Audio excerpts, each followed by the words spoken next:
লাইনটো আহিছে এতিয়া ধুনীয়াকৈ পেট পূজাটো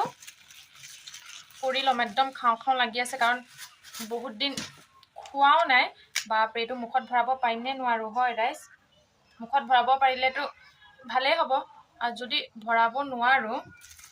নোৱাৰিলেও ভৰাব লাগিব